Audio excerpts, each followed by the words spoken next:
Assalamualaikum warahmatullahi wabarakatuh. Selamat berjumpa kembali di mata kuliah Proteksi Sistem Tenaga Listrik. Pada kesempatan kali ini kita akan membahas mengenai differential relay dan proteksi transformator. Nah, pada bagian differential relay kita akan membahas bagaimana prinsip kerjanya, kemudian hal-hal yang berkaitan dengan setelan relaynya. Kemudian pada bagian proteksi transformator kita akan membahas bagaimana penggunaan differential relay untuk proteksi transformator. Di sini kita akan membahas bagaimana perhitungan dan analisisnya. Kemudian kita juga akan membahas bagaimana proteksi transformator yang kapasitasnya tidak terlalu besar, khususnya proteksi terhadap gangguan tanah. Kemudian pada bagian proteksi transformator kita juga akan membahas mengenai transfer trip. Oke, selamat mengikuti. Oke, kita mulai pembahasan kita dengan differential relay. Differential relay ini disimbolkan dengan angka 87 dan prinsip kerjanya adalah membandingkan arus yang masuk dengan arus yang keluar dari peralatan.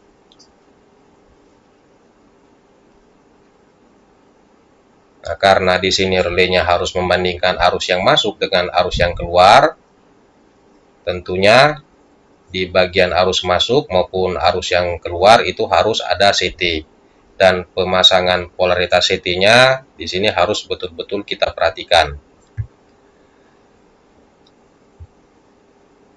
Nah, untuk pemasangan polaritas CT-nya itu ditunjukkan oleh gambar ini. Ini CT yang ada di bagian kiri. Dan ini untuk CT yang ada di bagian kanan. Jadi ingat, pada relay diferensial, agar diperoleh kondisi kerja yang diharapkan, maka polaritas CT-nya harus kita perhatikan sesuai dengan gambar yang ditunjukkan pada bagian ini. Kemudian ini merupakan relaynya, operating coil dari relaynya, dan ini merupakan peralatan yang diproteksi. Nah, untuk relay diferensial sendiri, daerah proteksinya relatif sempit. Jadi daerah proteksinya hanya berada di antara CT kiri dan CT yang ada di bagian kanan. Jadi daerah proteksinya itu hanya berada dari titik ini sampai dengan titik ini. Artinya relay diferensialnya itu hanya diizinkan bekerja jika gangguannya berada di antara bagian ini. Nah, jika gangguannya berada di luar daerah ini, misalnya gangguannya berada pada titik ini, itu relay diferensialnya tidak boleh bekerja.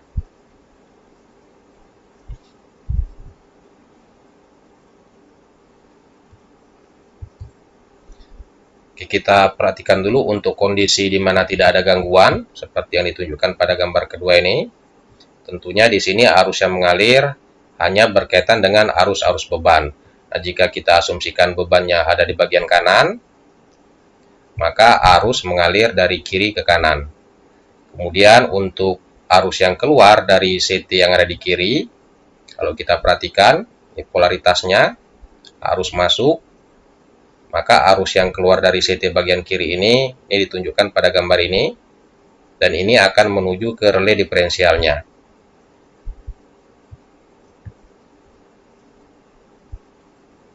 Kemudian untuk CT yang ada di bagian kanan, sesuai dengan polaritasnya, ini arah arus pada bagian primer dari CT-nya, maka arus yang keluar dari CT menuju ke relay itu ditunjukkan oleh gambar ini. Ini I2. Jadi I1 dan I2 di sini memiliki arah yang sama. Nah, jika arus I1 dan I2 ini nilainya sama, tentunya tidak ada arus yang mengalir pada operating coil dari relaynya, sehingga relaynya tidak akan bekerja.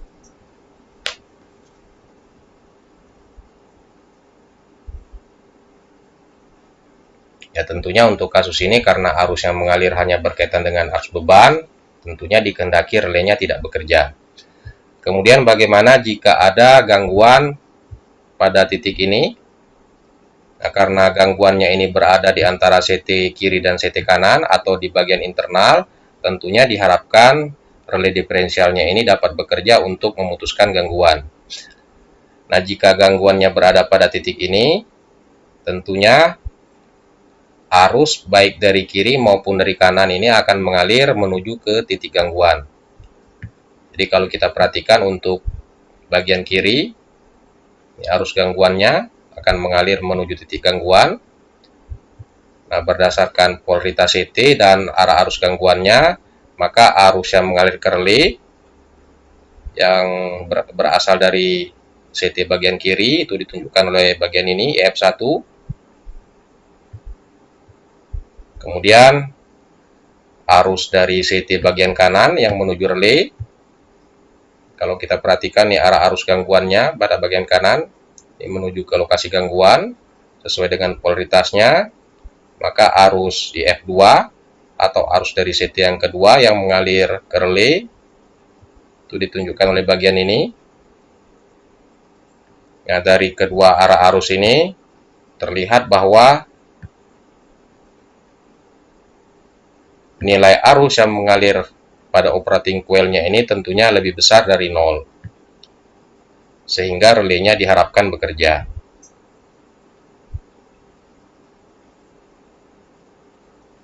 Kemudian bagaimana jika gangguannya berada di bagian eksternal? Sebagai contoh, misalnya gangguannya berada pada titik ini, nah tentunya di sini diharapkan relaynya tidak boleh bekerja. Kalau kita perhatikan untuk arus yang menuju ke relay pada bagian kiri, ini arah arus gangguan, ini arus yang dihasilkan oleh CT bagian kiri.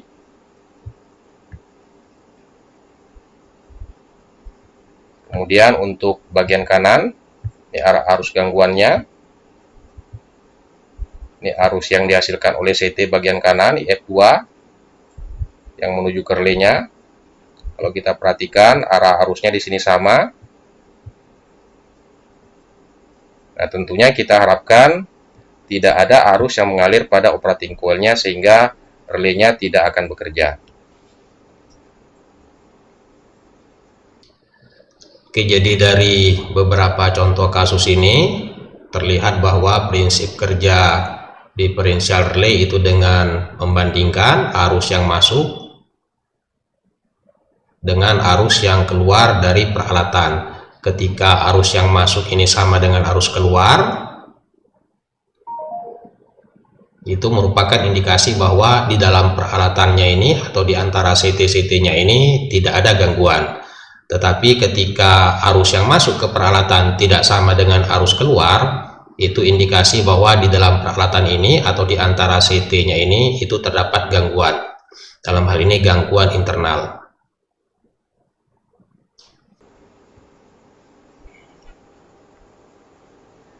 Nah, jika peralatan yang diproteksi ini merupakan generator, tentunya CT yang ada di bagian kiri dengan CT yang ada di bagian kanan ini harus memiliki rasio yang sama. Hal tersebut bertujuan agar ketika tidak ada gangguan atau ada gangguan pada bagian eksternal, maka arus yang mengalir atau arus yang dihasilkan oleh CT kiri dan CT bagian kanan ini memiliki nilai yang sama, sehingga pada bagian operating coil-nya resultan arusnya sama dengan 0.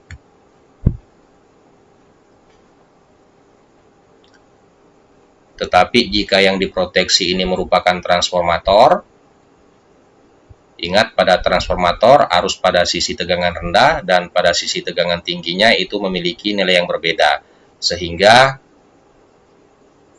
kita tidak bisa menggunakan rasio CT yang sama pada bagian kiri dan bagian kanannya.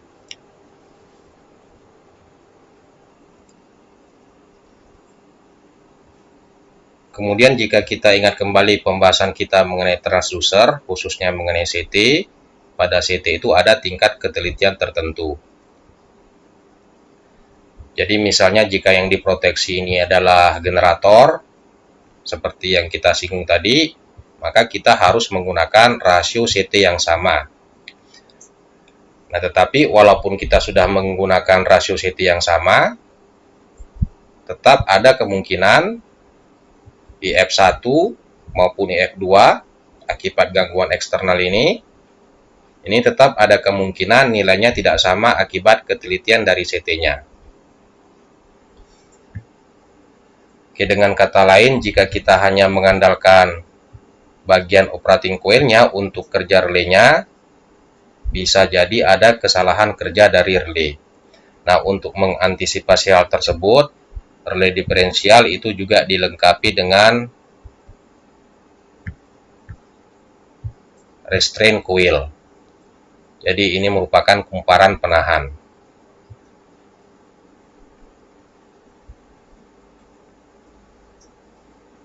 Oke, jadi kalau kita ulangi, jika ada gangguan di bagian eksternal, di mana diharapkan relay-nya tidak bekerja, tetapi karena faktor ketelitian CT, ini ada kemungkinan IF1 nilainya tidak sama dengan IF2, sehingga ada arus yang mengalir pada operating coil-nya, dan ini bisa menyebabkan relay-nya bekerja.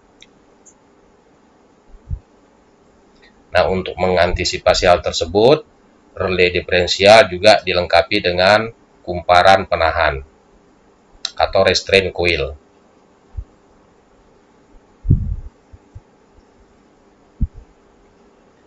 Nah, dengan adanya kumparan penahan ini, maka untuk gangguan eksternal maupun dalam kondisi tidak ada gangguan atau yang mengalir hanya arus beban, maka relay-nya diharapkan tidak bekerja untuk kedua kondisi tersebut. Sebagai contoh, misalnya jika di bagian ini ada gangguan, dalam hal ini gangguan eksternal, kemudian akibat ketelitian CT-nya di sini menyebabkan ada arus yang mengalir pada operating coil-nya. Nah, di sini diharapkan arus yang mengalir pada kumparan penahan ini diharapkan dapat mencegah relay-nya untuk bekerja. Oke, jadi pada relay diferensial yang menentukan relay-nya apakah bekerja atau tidak, itu tergantung dari seberapa besar arus yang mengalir pada operating coil dibandingkan dengan arus yang mengalir pada restraint coil atau kumparan penahannya. Jadi operasi relay itu tergantung dari persentase mismatch antara arus yang melewati kumparan operasi atau operating coil dan arus terendah yang melewati kumparan penahan atau restraint coil. Oke, jadi yang dijadikan acuan untuk arus kumparan penahannya adalah arus terendah. Sebagai contoh, misalnya untuk kasus ini, jika terjadi gangguan eksternal, kemudian akibat kesalahan pembacaan CT-nya, anggaplah misalnya di sini arusnya 2 ampere, kemudian di bagian ini itu 2,1 ampere. Nah, yang harus dijadikan acuan untuk restraint coil-nya adalah arus yang terendah, berarti yang dijadikan acuan adalah arus yang di bagian ini tadi, yaitu sebesar 2 ampere.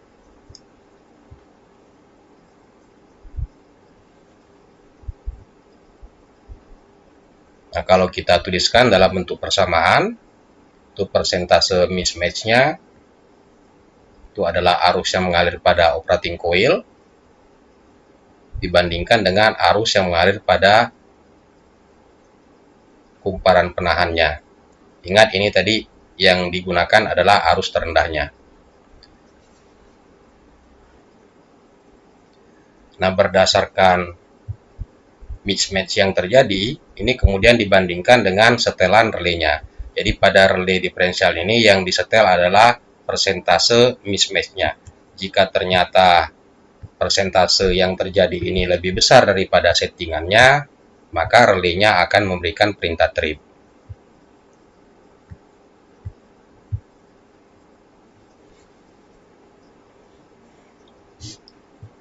Nah, untuk setelan persentase relay diferensial itu ada dua macam.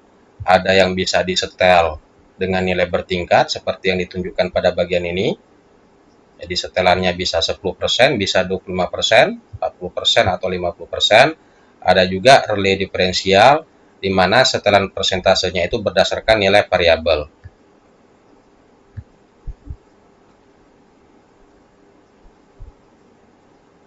Artinya kalau bagian ini kita bisa melakukan penyetelan pada beberapa nilai, misalnya 10%, 11%, 12%, dan lain-lainnya.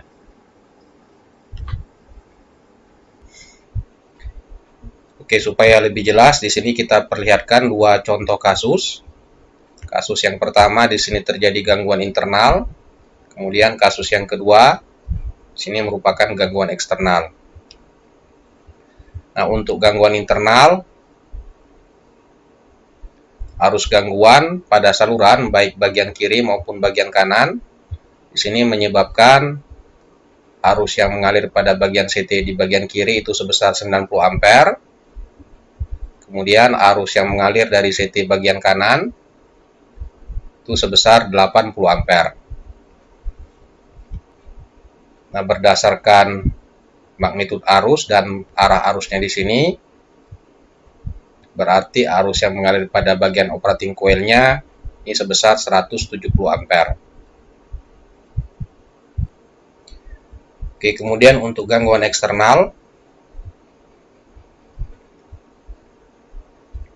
tentunya untuk gangguan eksternal di titik ini, arus gangguan yang mengalir di bagian ini itu nilainya sama dengan arus gangguan yang mengalir di bagian ini.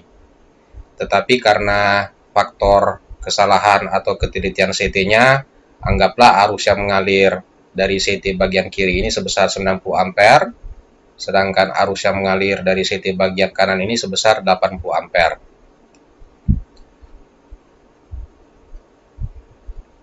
Nah, sesuai dengan polaritas CT-nya, tentunya arah arus di bagian ini mengarah ke kanan, arah arus di bagian ini juga mengarah ke kanan, dan dari kedua nilai arus ini berarti arus yang mengalir pada operating coil-nya di sini sebesar 10 ampere.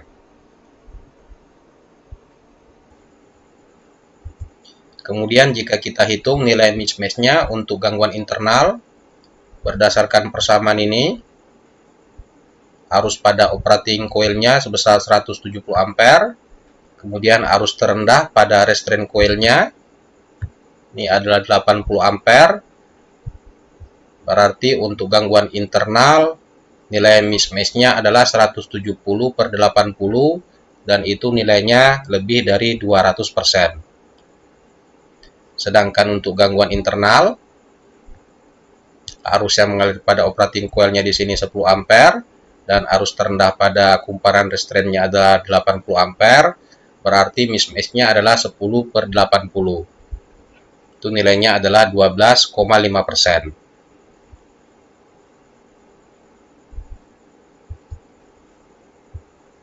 Nah, jika relay diferensialnya disetel pada nilai 10%, tentunya 10% ini berdasarkan arus terendah kumparan restraint-nya. Bagaimana kerja relay untuk gangguan di atas? Tentunya untuk gangguan internal, relay-nya akan trip untuk memerintahkan CB agar terbuka. Karena tadi untuk gangguan internal, ini mismatch-nya lebih dari 200%, sedangkan setelannya di sini 10%. Dan hal ini sesuai dengan yang diharapkan karena gangguannya merupakan gangguan internal. Nah, untuk gangguan eksternal, tentunya relay-nya diharapkan tidak bekerja. Tetapi untuk kasus kita ini, karena nilai mismatch-nya tadi di sini adalah 12,5%, sedangkan relay-nya disetting pada nilai 10%, tentunya untuk gangguan eksternal ini, relay diferensialnya juga akan trip. Dan hal ini sebenarnya tidak dikehendaki.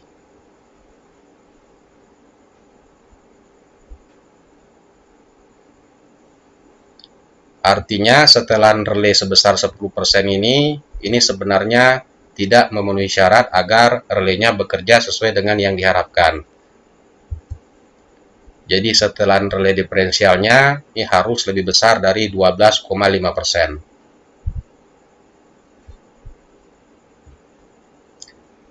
Sebagai contoh, misalnya jika relay diferensialnya kita setel pada persentase sebesar 20%, tentunya untuk gangguan internal, karena persentasenya tadi di sini itu lebih dari 200%, kemudian setelah relaynya kita ubah menjadi misalnya 20%, maka untuk gangguan internal, relay diferensialnya itu juga masih bisa trip dan sesuai dengan yang diharapkan. Tetapi untuk gangguan eksternal, karena mismatch-nya di sini tadi adalah 12,5%, dan setelah relaynya tadi kita ubah menjadi 20%, tentunya relay diferensialnya tidak akan trip, dan hal itu sesuai dengan yang kita harapkan. Oke, jadi dari kasus ini kita harus betul-betul memperhatikan persentase setelan dari relay diferensial agar relaynya bisa bekerja untuk gangguan internal dan tidak bekerja untuk gangguan eksternal maupun ketika yang mengalir hanya merupakan arus beban. Kemudian ingat, polaritas CT untuk relay diferensial di sini juga harus kita perhatikan. Sebagai contoh, misalnya jika ternyata polaritas pemasangan CT di bagian ini ternyata terbalik, anggaplah misalnya untuk arus masuknya ini berada di bagian ini. Tentunya jika ada gangguan eksternal pada lokasi di sebelah kanan ini, maka arus yang menuju ke relaynya itu mengarah atau keluar dari bagian ini.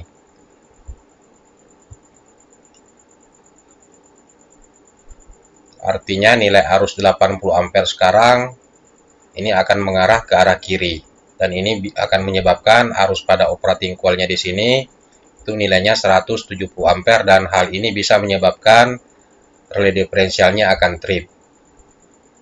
Oke, jadi ingat, polaritas pemasangan CT untuk relay diferensial itu juga harus kita perhatikan agar relay diferensialnya bisa bekerja sesuai dengan yang diharapkan.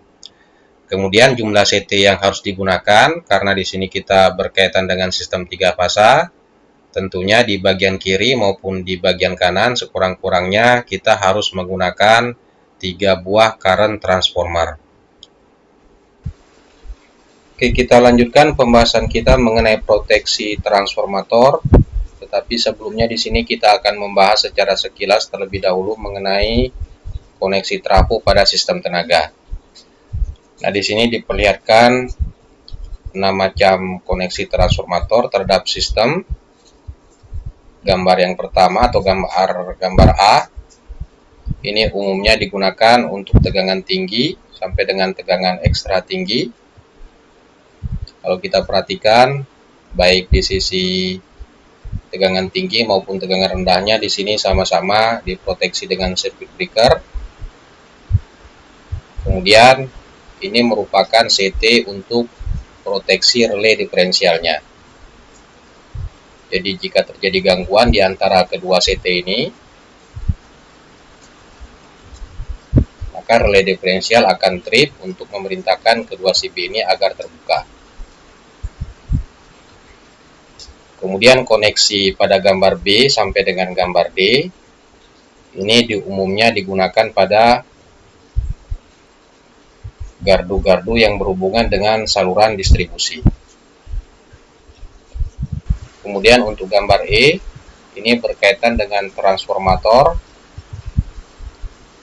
untuk saluran distribusi yang terhubung langsung pada saluran tegangan tinggi. Sedangkan gambar F, ini transformatornya terhubung ke generator, di mana generatornya ini merupakan generator independen. Dan kalau kita perhatikan untuk proteksi relay diferensialnya, ini posisi CT-nya. Di CT ini adalah atau berkaitan dengan relay diferensialnya. Artinya relay diferensialnya di sini memproteksi secara bersamaan antara generator dan transformatornya. Oke, selanjutnya gangguan pada transformator bisa dibagi menjadi dua. Yang pertama gangguan eksternal.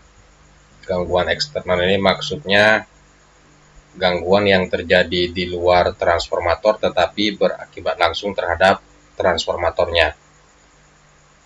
Gangguan eksternal ini diantaranya adalah kondisi overload, artinya transformatornya mengalami beban lebih.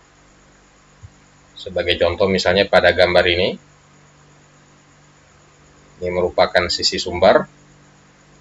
Nah, jika beban pada kedua saluran ini melebihi kemampuan atau kapasitas dari transformatornya, tentu saja transformator ini akan mengalami overload. Nah, untuk mengantisipasi hal ini, tentunya semua beban yang berkaitan dengan kedua saluran ini harus betul-betul kita perhitungkan dan harus sesuai dengan kapasitas transformator yang terpasang. Selain itu, dalam pemasangan beban baru, khususnya beban-beban dengan daya yang tinggi, itu juga harus dipastikan bahwa transformator yang berhubungan dengan beban tadi, kapasitasnya masih belum terlampaui. Kemudian yang kedua, over voltage. Nah, over voltage ini sendiri bisa timbul akibat adanya gangguan pada salah satu bagian dari jaringan. Jadi jika pada sistem atau pada jaringan ada bagian yang mengalami tegangan lebih, tentunya transformator yang ada pada jaringan tersebut juga akan mengalami over voltage. Kemudian yang ketiga, under frekuensi. Nah, under frekuensi ini terjadi akibat daya aktif yang diberikan oleh pembangkit itu tidak sesuai dengan daya aktif beban. Artinya daya aktif bebannya lebih besar dibandingkan dengan suplai daya aktif dari pembangkit. Sebagai contoh, misalnya jika pada bus ini ada pembangkit, kemudian kedua saluran ini melayani beban. Nah, ketika beban daya aktif pada saluran ini melebihi suplai daya dari pembangkitnya, ini akan mengakibatkan turunnya frekuensi sistem. Nah, turunnya frekuensi sistem ini akan memberikan akibat buruk kepada transformator. Kemudian gangguan eksternal yang keempat, ini adanya gangguan hubung singkat pada salah satu bagian dari jaringan. Nah, tentunya arus hubung singkat di sini nilainya relatif besar. Sebagai contoh, misalnya jika di bagian ini merupakan sisi sumber, kemudian pada saluran ini terjadi gangguan, yaitu gangguan hubung singkat, tentunya arus hubung singkat yang nilainya relatif besar tersebut juga akan mengalir melalui transformator. Oke, kemudian untuk gangguan internal, diantaranya overheating, artinya transformatornya mengalami peningkatan panas yang berlebih, dan ini bisa saja disebabkan oleh bagian-bagian transformator untuk pendinginannya tidak berfungsi dengan baik. Selain itu, overheating ini bisa juga disebabkan karena overload atau adanya gangguan hubung singkat pada salah satu bagian dari jaringan. Kemudian overfluxing, artinya flux yang dibangkitkan oleh transformator di sini mengalami peningkatan yang berlebih. Nah, peningkatan flux ini bisa disebabkan karena over voltage. Jadi ketika transformator mengalami tegangan berlebih, tentunya arus magnetisasinya juga akan mengalami peningkatan, sehingga flux yang dihasilkannya juga akan mengalami peningkatan. Selain itu, overfluxing juga bisa diakibatkan oleh turunnya frekuensi sistem. Nah, karena frekuensi sistem berkurang, tentunya reaktansi pemagnetan dari transformatornya juga akan mengalami penurunan, dan hal ini akan mengakibatkan arus magnetisasinya semakin meningkat sehingga flux yang dihasilkannya juga semakin membesar. Nah, overfluxing ini tentunya bisa mengakibatkan rugi daya pada transformatornya semakin besar. Kemudian yang ketiga, overpressure. Kalau Anda ingat kembali mata kuliah transformator, di dalam tangki transformator itu terdapat minyak, dan pada kondisi-kondisi tertentu di dalam tangki transformator tadi juga bisa dihasilkan gas. Nah, semakin banyak gas yang dihasilkannya, tentunya tekanan gasnya juga akan mengalami peningkatan. Oke, kemudian gangguan internal berikutnya, ini timbulnya hubung singkat pada belitan-belitan transformator. Nah, hubung singkat ini terjadi akibat kegagalan isolasi dari belitannya. Dan hubung singkatnya bisa terjadi di antara fase yang sama, bisa juga terjadi di antara fasa yang berbeda. Nah, kegagalan isolasi dari blitarnya bisa dipengaruhi oleh beberapa hal, misalnya karena over voltage, kemudian bisa juga akibat overfluxing, atau bisa jadi juga karena perawatan transformatornya yang tidak dilakukan dengan benar. Misalnya minyak trafonya tidak dilakukan penggantian secara berkala, dan hal ini akan mengakibatkan penurunan kualitas dari isolasi blitarnya. Tentunya gangguan-gangguan ini harus diantisipasi menggunakan relay. Kemudian penggunaan relay proteksi pada transformator itu dipengaruhi oleh seberapa besar kapasitas transformatornya dan seberapa penting peranan transformator tersebut di dalam sistem. Sebagai contoh, misalnya jika kita lihat gambar yang ada di bagian atas ini, di sini terlihat bahwa peralatan proteksinya ini jumlahnya relatif cukup banyak. Tentunya transformator ini kapasitasnya relatif cukup besar dan peranannya di dalam sistem juga sangat penting. Nah, ini merupakan relay yang bekerja berdasarkan prinsip mekanis. Yang pertama ini dengan simbol 49 ini merupakan relay termal. Kemudian 63 ini relay yang bekerja berdasarkan tekanan gas. Kemudian ini merupakan relay diferensial. Ini merupakan CB pada sisi primer, dan ini CB pada sisi sekunder. Sedangkan ini merupakan OCR untuk proteksi pada sisi primer, dan tentunya ini harus dikoordinasikan dengan relay diferensial. Jadi ini merupakan backup dari relay diferensialnya. Demikian juga pada sisi sekundernya, ini merupakan relay OCR untuk mendeteksi gangguan fasa, dan ini merupakan relay OCR untuk mendeteksi gangguan satu fasa ke tanah. Oke, jadi untuk gambar yang pertama ini kapasitas trafonya di sini tentunya relatif besar, dan peranan trafonya di sini ini relatif sangat penting, sehingga relay proteksi yang digunakannya juga relatif cukup lengkap. Sedangkan jika kita bandingkan dengan gambar yang di bawah, kalau kita perhatikan pada sisi tegangan tingginya, ini proteksinya di sini hanya menggunakan fuse atau circuit switcher. Nah, circuit switcher ini merupakan alat pemutus yang bisa digerakkan atau diperintah oleh relay, tetapi kapasitas pemutusannya lebih kecil dibandingkan dengan circuit breaker. Artinya secara biaya ini harganya relatif lebih murah. Kemudian pada sisi tegangan rendahnya, ini dilengkapi dengan proteksi OCR yang berfungsi untuk mendeteksi gangguan fasa. Sedangkan relay diferensial di sini ini difungsikan untuk mendeteksi gangguan satu fasa ke tanah. Demikian juga relay 51G ini berfungsi untuk mendeteksi gangguan tanah, dan relay ini tentunya harus dikoordinasikan dengan relay diferensial. Jadi 51G ini fungsinya untuk membackup relay diferensial. Demikian juga relay 51 dan 51G ini harus dikoordinasikan dengan proteksi yang berkaitan dengan saluran. Oke, jadi jika kita bandingkan untuk kedua transformator ini, tentunya biaya untuk peralatan proteksi pada transformator yang di bawah ini jauh lebih murah dibandingkan dengan peralatan proteksi yang dibutuhkan untuk transformator pada bagian atas ini.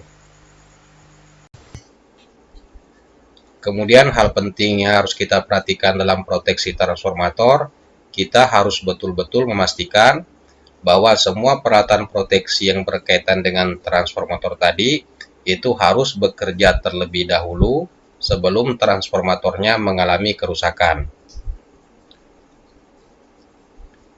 Jadi karakteristik arus terhadap waktu dari setiap peralatan proteksi yang berkaitan dengan transformator tadi itu harus berada di bawah kurva yang menyebabkan transformatornya mengalami kerusakan. Sebagai contoh, misalnya pada gambar ini, Ini merupakan sisi sumber. Kemudian di sini ada alat proteksi berupa sekring. Ini merupakan transformatornya. Dan bagian ini merupakan bagian hilir dari transformatornya. Nah, tentunya semua karakteristik kerja dari peralatan proteksi yang berhubungan dengan bagian hilir trafo maupun karakteristik kerja dari fuse, ini karakteristiknya harus berada di bawah karakteristik yang bisa menyebabkan transformatornya mengalami kerusakan. Jadi sebelum kita melakukan pemilihan atau penyetelan alat proteksi, terlebih dahulu kita harus mengetahui bagaimana karakteristik yang bisa menyebabkan transformatornya mengalami kerusakan. Setelah itu baru kita melakukan pemilihan dan penyetelan peralatan proteksi. Nah, jika seandainya karakteristik kerusakan transformator ini tidak kita libatkan dalam pemilihan maupun setelan alat proteksinya, ada kemungkinan setelan peralatan proteksi atau pemilihan alat proteksi ternyata karakteristiknya berada di atas karakteristik kerusakan trafo. Dan tentunya ini sangat berbahaya karena jika terjadi gangguan bisa jadi alat proteksinya terlambat bekerja sehingga transformatornya akan mengalami kerusakan. Jadi ingat, sebelum kita melakukan pemilihan maupun setelan alat proteksi, terlebih dahulu kita harus memiliki data bagaimana kurva karakteristik yang bisa menyebabkan transformatornya mengalami kerusakan. Nah, setelah kita mengetahui karakteristik kerusakan transformator, barulah kita melakukan pemilihan dan penyetelan peralatan proteksi yang berkaitan dengan transformator tadi, maupun penyetelan peralatan proteksi yang berada di bagian hilir dari transformatornya. Oke, kita lanjutkan pembahasan kita mengenai proteksi transformator dengan relay diferensial. Nah, di sini ada beberapa hal yang harus kita perhatikan. Yang pertama mengenai inrush current. Jika Anda ingat kembali materi mata kuliah yang berkaitan dengan transformator, khususnya transformator daya, jika transformator daya tadi kita hubungkan dengan sistem, pada sisi primernya akan mengalir arus yang nilainya relatif cukup besar. Jadi arus inrush current ini hanya mengalir pada sisi primer transformator dan ini berkaitan dengan arus magnetisasi. Nah, karena arus ini hanya mengalir pada salah satu sisi, tentunya hal ini bisa menyebabkan relay diferensialnya trip. Nah, untuk mengatasi hal tersebut, relay diferensial ini juga dilengkapi dengan harmonic restraint. Nah, untuk arus inrush current sendiri, komponen harmonik yang dominan adalah harmonik kedua. Jadi relay diferensialnya ini dibuat sedemikian rupa sehingga jika mengalir arus harmonik kedua yang relatif cukup besar, maka kumparan restraint atau kumparan penahan yang berhubungan dengan harmonik kedua ini tidak akan menyebabkan relay diferensialnya menjadi trip. Kemudian hal kedua, pergeseran fasa akibat hubungan belitan atau angka jam transformator. Nah, untuk mengatasi hal ini, itu kita harus melakukan penyamaan fasa. Kemudian hal ketiga, adanya perbedaan arus pada sisi TT, sisi tegangan tinggi, dan sisi tegangan rendah.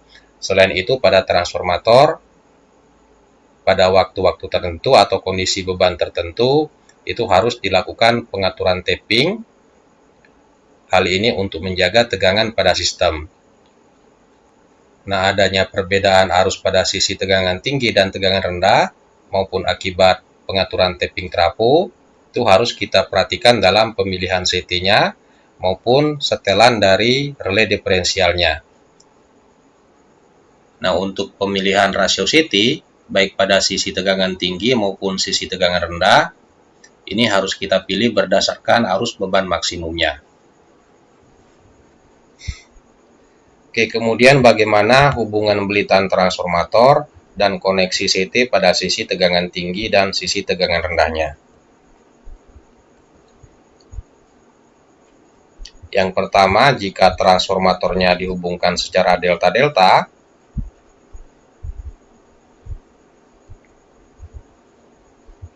maka CT pada sisi tegangan tinggi maupun sisi tegangan rendahnya bisa kita hubungkan secara Y.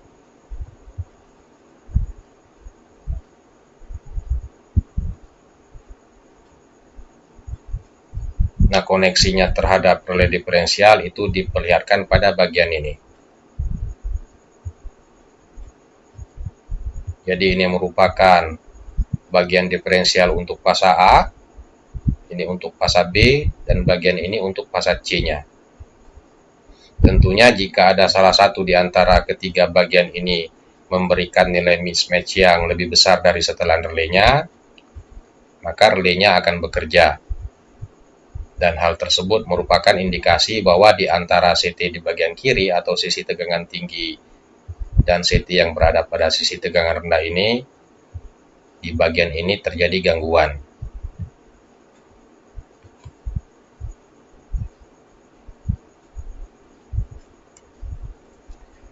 Kemudian jika transformatornya ini tersusun dari 3 buah trafo satu fasa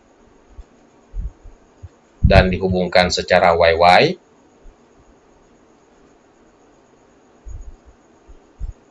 maka CT pada bagian kiri maupun CT pada bagian kanan ini juga bisa kita hubungkan secara YY.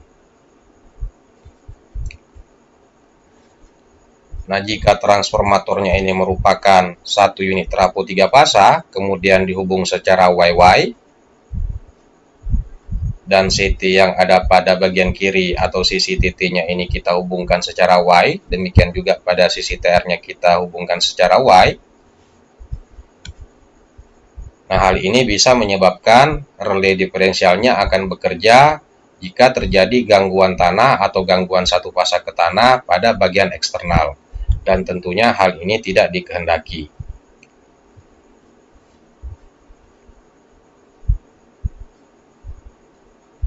Oke, jadi jika trafo ini merupakan satu unit trafo 3 fasa, kemudian dihubung secara YY, dan terjadi gangguan tanah atau gangguan satu fasa ke tanah pada bagian eksternal, nah, konstruksi trafonya ini menyebabkan interaksi flux yang menghasilkan arus yang mengakibatkan relay bekerja jika CT-nya dihubung secara Y.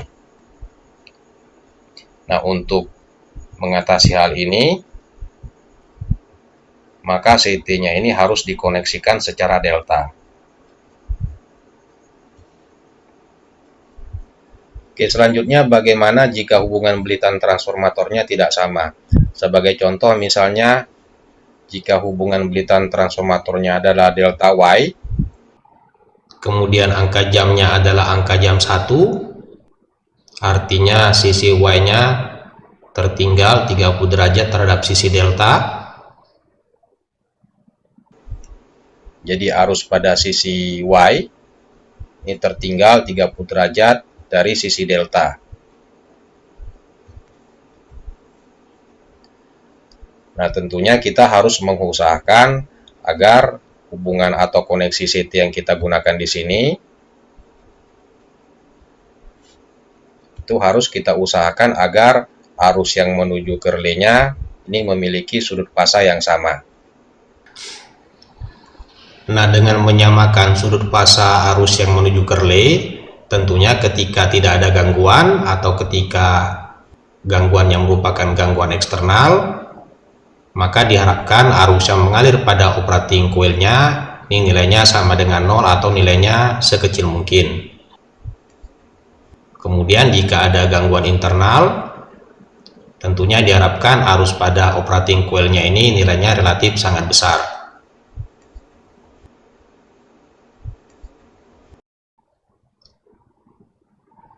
Nah, agar sudut fasa arus yang menuju ke relay ini memiliki sudut fasa yang sama ketika tidak ada gangguan atau ketika ada gangguan eksternal, maka sisi delta dari transformatornya CT-nya di sini harus kita koneksikan secara Y. Kalau kita perhatikan untuk fasa A-nya, tentunya arus yang menuju ke relay-nya, sini sudut pasanya adalah 0, sesuai dengan sudut pasa dari saluran untuk fasa A-nya. Kemudian, bagian transformator yang dihubung secara Y, ini CT-nya kita koneksikan secara delta. Kalau kita perhatikan sudut pasa untuk bagian ini, untuk CT yang ini sudut pasanya adalah min 30 derajat, karena CT ini berkenaan dengan fasa A, dan fasa A sendiri ini sudutnya min 30 derajat, jadi di sini sudut pasanya sama. Kemudian untuk fasa B-nya, ingat fasa B dan fasa A itu berbeda 120 derajat, tentunya sudut pasa B-nya di sini adalah min 150 derajat. Kemudian titik ini kita koneksikan ke relay diferensial yang berhubungan dengan fasa A-nya. Kalau kita perhatikan bagian ini adalah IA min IB, dan kalau kita operasikan secara pasor, maka akan diperoleh sudut pasanya untuk bagian ini adalah sama dengan 0.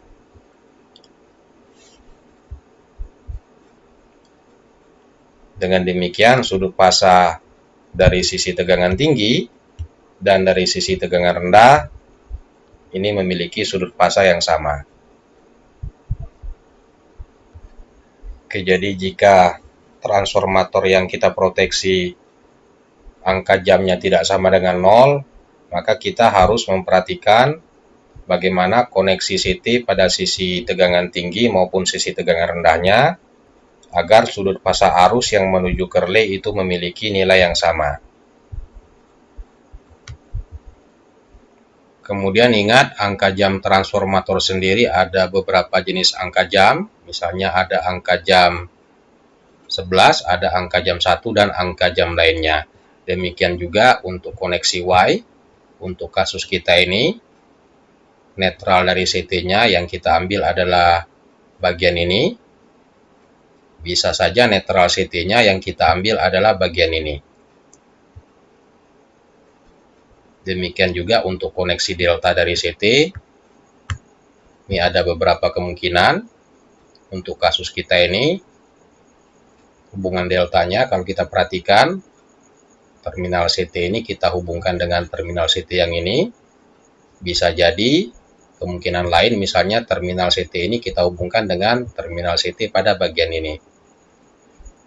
Jadi bagaimana koneksi Y dan bagaimana koneksi deltanya, ini tergantung dari angka jam dari transformator yang kita proteksi. Oke, selanjutnya bagaimana proses penyetelan relay diferensial untuk proteksi transformator. Di sini ada beberapa hal yang harus kita perhatikan. Yang pertama, rasio CT. Jadi rasio CT yang kita gunakan baik pada sisi tegangan tinggi maupun sisi tegangan rendah itu dipilih berdasarkan kapasitas dari trafo.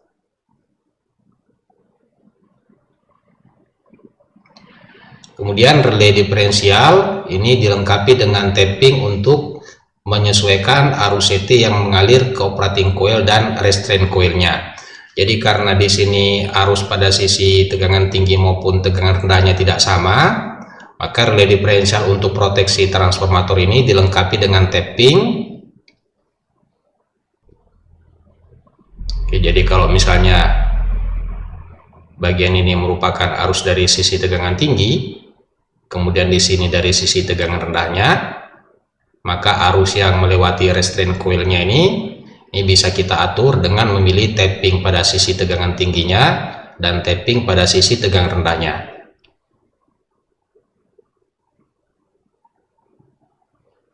Artinya arus yang melewati restraint coilnya di sini sudah diturunkan dengan faktor sebesar tapping pada sisi tegangan tinggi dan tapping pada sisi tegangan rendah.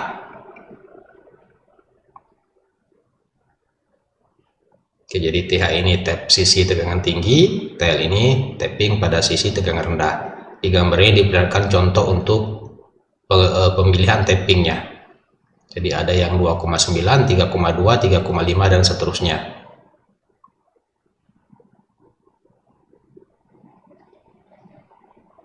Jadi kalau kita ulangi, karena arus pada sisi tegangan tinggi dan sisi tegangan rendah pada transformator itu sudah tidak sama, maka arus yang menuju ke relenya di sini sebaiknya kita usahakan sama dengan cara mengatur tapping pada sisi tegangan tinggi maupun tapping pada sisi tegangan rendah.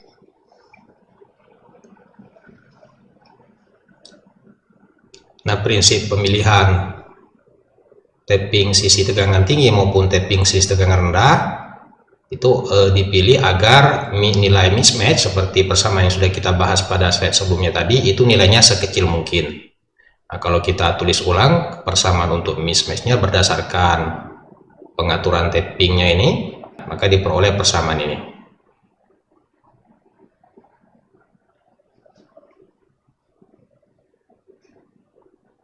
Nah, nilai S ini sendiri, ini nilai terkecil di antara kedua nilai ini. Jadi nilai S ini kita harus pilih nilai terkecil di antara kedua nilai ini.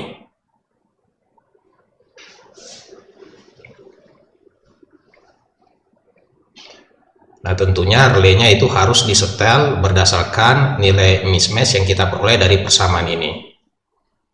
Dan tentunya setelan relenya ini harus lebih besar dari mismatch yang kemungkinan terjadi ketika tidak ada gangguan pada transformatornya. Di sini diperlihatkan contoh untuk pengaturan setelan relenya. Ini disetel pada 25%. Artinya kalau misalnya di sini disetel 25%, tentunya nilai mismatch dalam kondisi tidak ada gangguan ini nilainya harus lebih kecil dari 25%.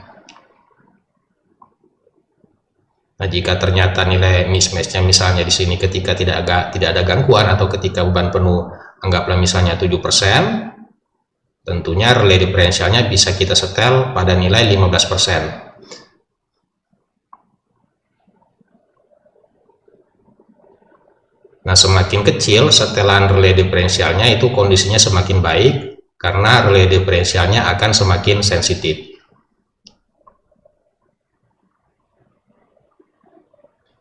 Oke, artinya di sini kita harus betul-betul memperhatikan berapa tapping sisi tegangan tinggi dan berapa tapping sisi tegangan rendah dari relaynya agar kita bisa mendapatkan setelan relay yang sekecil mungkin.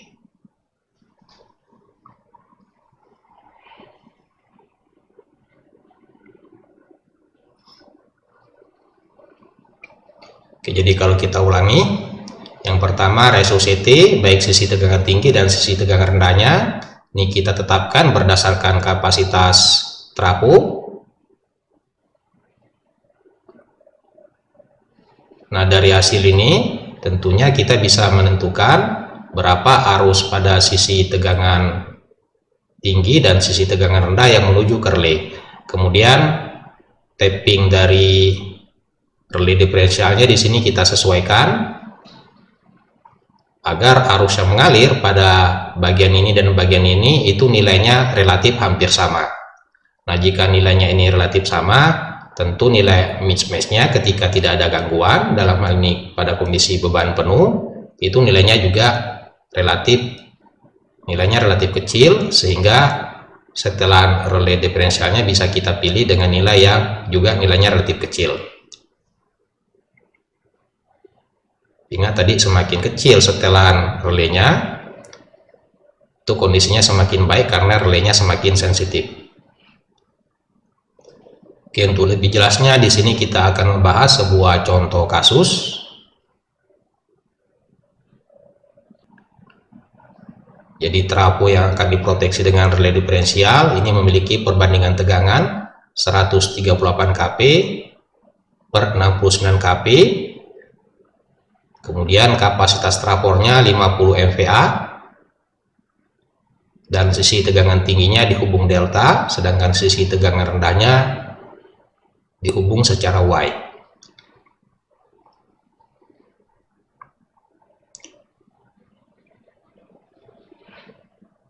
Oke, tentunya langkah pertama kita hitung dulu arus pada sisi tegangan tinggi, itu pada beban penuh atau pada beban sebesar 50 MPa, itu diperoleh arusnya sebesar 209. Jadi ini diperoleh dari 50 MPa dibagi dengan akar 3 dibagi dengan 138 kP, itu diperoleh 209 ampere. Nah, dari arus pada sisi tegangan tingginya ini kita bisa menetapkan sebaiknya kita menggunakan CT dengan rasio 250/5. Jadi kita pilih arus pada sisi tegangan tingginya yaitu mendekati 209, itu sebesar 250/5. Kemudian untuk sisi tegangan rendahnya dengan cara yang sama kita bisa menghitung arusnya di sini yaitu 50 MPa dibagi dengan akar 3 dibagi dengan 69 kP, sehingga diperoleh arus pada sisi tegangan rendahnya sebesar 418 ampere. Nah, dari arus sisi tegangan rendah ini kita bisa menetapkan CT yang kita gunakan itu adalah 500/5. Tentunya nilai rasionya ini bisa juga kita gunakan 450/5, tetapi di sini kita pilih 500/5. Oke, jadi rasio CT pada sisi tegangan tingginya 50, rasio CT pada sisi tegangan rendahnya 100.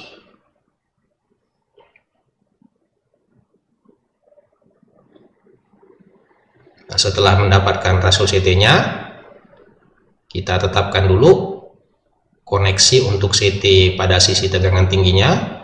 Karena sisi tegangan tingginya ini dihubung delta, maka CT-nya harus dihubung Y. Sedangkan pada sisi tegangan rendahnya, karena di sini dihubung Y, maka dihubung delta. Jadi ini adalah agar terjadi kesamaan fasa arus-arus yang menuju ke relenya. Oke, jadi karena di sini transformatornya di sini delta Y, agar terjadi kesamaan fasa arus-arus yang menuju ke relenya, di sini harus kita pilih hubungan Y, di sini harus kita pilih hubungan delta. Nah, bagaimana koneksi Y-nya, kemudian bagaimana koneksi deltanya, seperti yang sudah kita singgung pada slide sebelumnya tadi, ini tergantung dari angka jam dari trafonya. Kemudian di sini kita langsung tetapkan tapping untuk sisi tegangan tingginya sebesar 5, tapping untuk sisi tegangan rendahnya sebesar 9. Oke, tentunya tappingnya di sini ada beberapa pilihan baik pada sisi tegangan tinggi maupun sisi tegangan rendah, tetapi di sini kita langsung tetapkan, langsung kita pilih sebesar 5 dan 9. Oke, langkah berikutnya kita hitung arus yang menuju relay pada sisi tegangan tingginya. Karena di sini CT-nya dihubung secara Y, maka arus yang menuju ke relenya itu 4,18. Ini diperoleh dari 209 dibagi dengan 50. Oke, jadi karena di sini dihubung Y, maka arus di bagian di sini itu sama dengan arus yang menuju ke relay.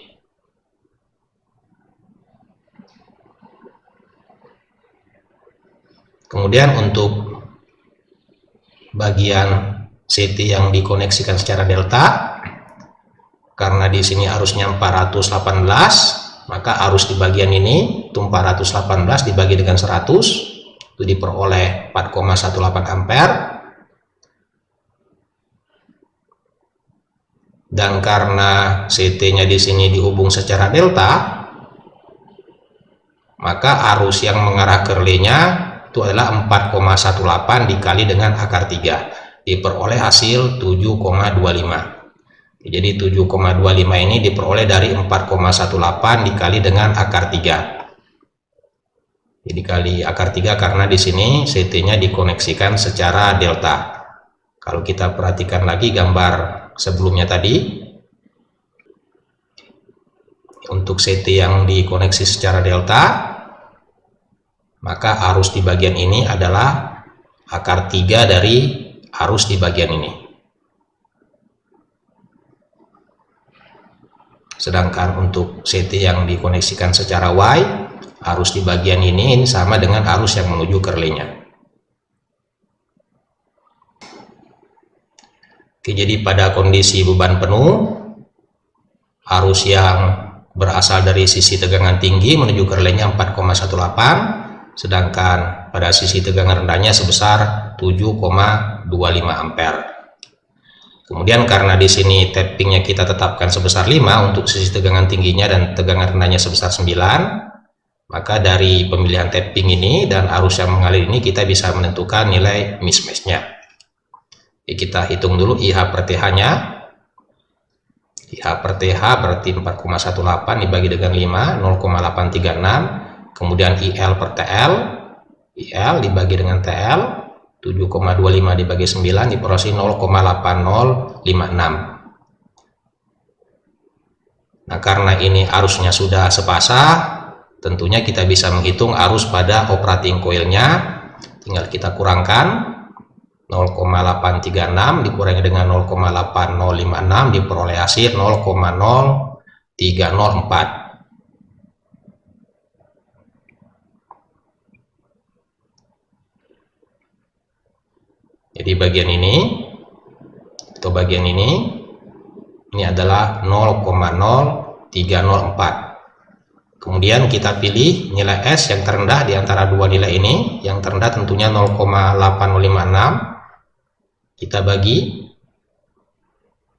jadi 0,0304 dibagi dengan nilai terendah di antara kedua nilai ini yaitu 0,8056 diperoleh mismatch-nya sebesar 3,78%. Tentunya nilai mismatch-nya di sini itu bisa saja berupa jika kita memilih tapping yang berbeda selain yang diberikan pada bagian ini. Jadi ingat, tapping pada sisi tegangan tinggi maupun sisi tegangan rendahnya itu ada beberapa nilai. Hanya saja untuk kasus kita di sini kita memilih tappingnya untuk pada sisi tegangan tinggi sebesar 5, pada sisi tegangan rendahnya sebesar 9.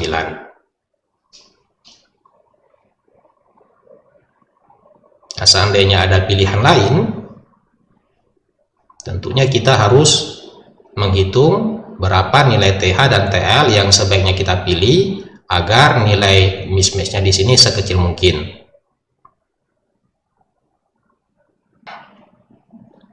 Sebagai contoh misalnya, jika pada sisi tegangan tingginya ini tersedia tapping sebesar 5,5, tentunya bisa Anda bandingkan dengan menghitung berapa mismatch-nya jika tapping pada sisi tegangan tingginya ini misalnya 5,5.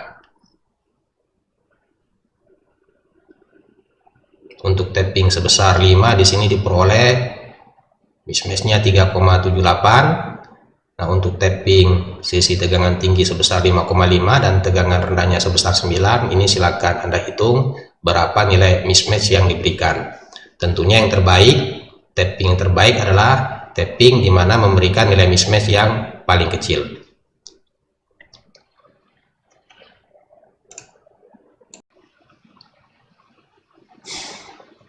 Oke, kita kembali ke kasus kita. Anggaplah dari berbagai macam pilihan tapping yang tersedia, ternyata nilai mismatch yang terkecil itu diberikan jika kita memilih tapping pada sisi tegangan tingginya sebesar 5 dan pada sisi tegangan rendahnya sebesar 9. Dan nilai mismatch yang diberikan itu yang terkecil adalah 3,78%. Kemudian jika kasus ini tapping atau pengaturan tapping pada trafonya kita abaikan, kemudian relenya pilihan untuk setelannya ada yang 10%, 25, 40, dan 50. Tentunya untuk kasus ini jika tappingnya diabaikan, relenya bisa kita setting dengan persentase sebesar 10%.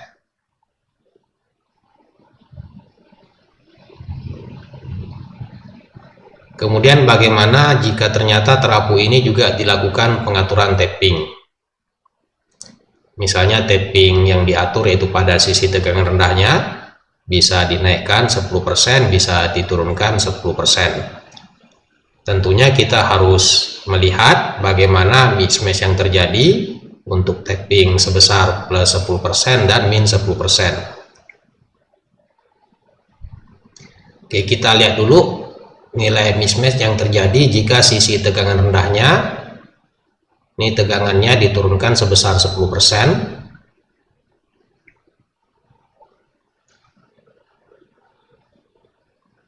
Jadi awalnya tegangannya di sini nominalnya 69 kV, kita turunkan 10%, berarti 69 dikurangi dengan 6,9 kV, itu diperoleh 62,1 kV. Nah, dari tegangan ini tentunya kita bisa menghitung arus pada sisi tegangan rendahnya, yaitu 50 MVA dibagi dengan akar 3 dibagi dengan 62,1 kV, sehingga diperoleh arus sisi tegangan rendahnya sebesar 465 ampere. Jadi di sini yang kita asumsikan mengalami perubahan hanya pada sisi tegangan rendahnya.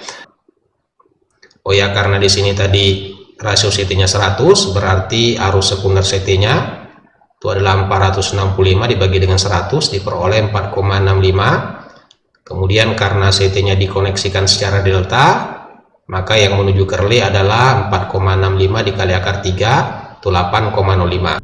Nah, tentunya di sini harus kita hitung berdasarkan TH, berdasarkan tapping pada sisi tegangan tinggi dan sisi tegangan rendah yang sudah kita tetapkan tadi, yaitu 5 dan 9. Dan diberikan hasilnya dengan mismatch sebesar 7%.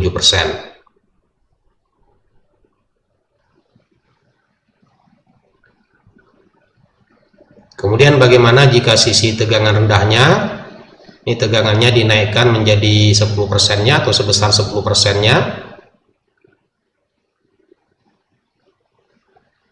Awalnya 69 kV, kemudian ditambah dengan 6,9, sehingga tegangan pada sisi tegangan rendahnya menjadi 75,9 kV.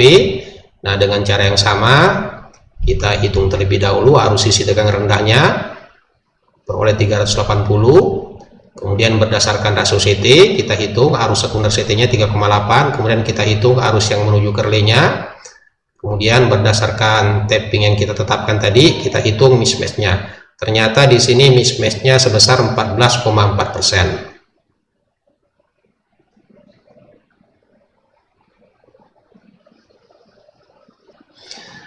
Nah, dari ketiga kondisi ini tentunya kita harus memilih setelan relay yang terbesar dengan mengabaikan tapping tadi 3,78%. Kemudian jika diturunkan tappingnya pada sisi tegangan rendah sebesar 10%, itu diperoleh mismatch sebesar 7%. Kemudian ketika sisi tegangan rendahnya tappingnya dinaikkan 10%, ternyata memberikan nilai mismatch sebesar 14,4%.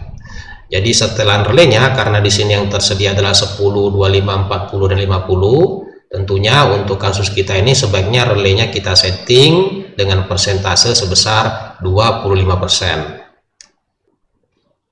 Karena jika kita setting pada 10%, tentunya ketika tappingnya kita ubah sehingga tegangan rendahnya menjadi 75,9, kemudian mengalir arus sesuai dengan kapasitas trafonya, maka relay diferensialnya ini akan bekerja.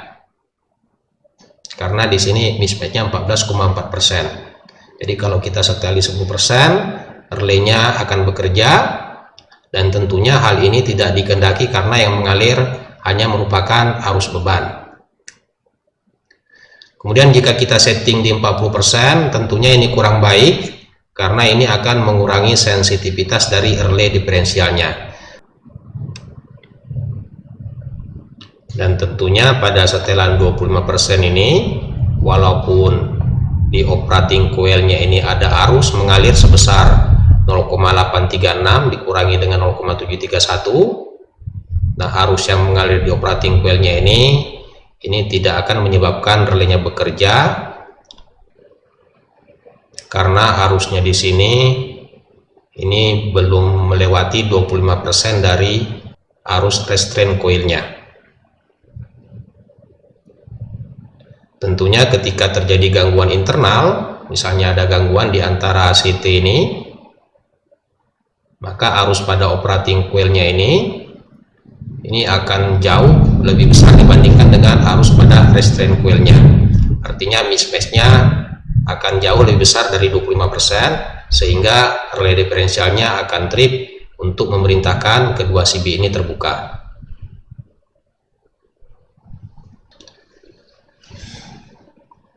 Oke, kita lanjutkan pembahasan kita, yaitu proteksi pada trafo-trafo dengan kapasitas yang tidak terlalu besar. Nah, relay diferensial yang sudah kita bahas tadi itu bisa mengatasi gangguan fasa maupun gangguan tanah, dan itu sesuai atau cocok untuk trafo-trafo dengan kapasitas yang relatif besar.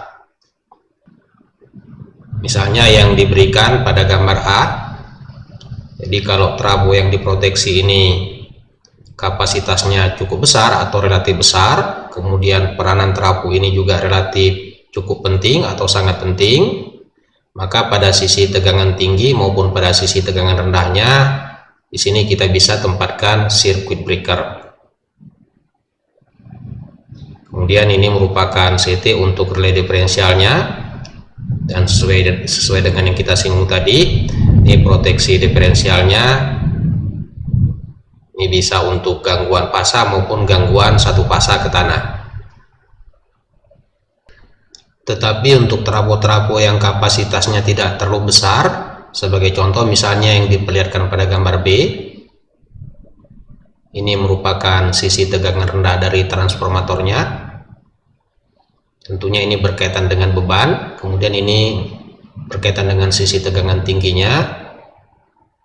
Di sini terlihat bahwa sisi tegangan tingginya ini hanya diproteksi dengan fuse. Oke, jadi untuk transformator yang kapasitasnya tidak terlalu besar, tentunya peralatan proteksi yang digunakan tidak selengkap dibandingkan dengan transformator yang kapasitasnya besar dan peranannya dalam sistem relatif sangat penting. Hal ini karena pertimbangan biaya atau pertimbangan ekonomis. Sebagai contoh misalnya pada gambar ini ditunjukkan sebuah transformator yang terhubung ke sumber, dan pada sisi tegangan tingginya di sini proteksinya menggunakan fuse atau menggunakan circuit switcher. Kemudian transformatornya di sini terhubung secara delta Y dan netral pada sisi tegangan rendahnya. Ini ditanahkan ke tanah melalui resistor atau bisa juga melalui reaktor. Tentunya nilai resistansi maupun nilai reaktornya di sini ini harus kita analisis agar gangguan arus hubung singkat satu fasa ke tanah nilainya tidak terlalu besar. Kemudian untuk proteksi gangguan fasa pada sisi tegangan rendahnya, di sini menggunakan relay OCR. Dan tentunya relay OCR ini harus kita koordinasikan dengan relay OCR untuk gangguan fasa pada saluran. Kemudian untuk gangguan satu fasa ke tanahnya, ini diproteksi dengan relay diferensial. Selain itu, relay diferensial ini di backup oleh relay OCR. Jadi 51G ini merupakan relay OCR yang berfungsi untuk membackup relay diferensial 87GD ini. Artinya ketika relay diferensialnya ini gagal bekerja, maka gangguannya akan diproteksi oleh relay OCR 51G.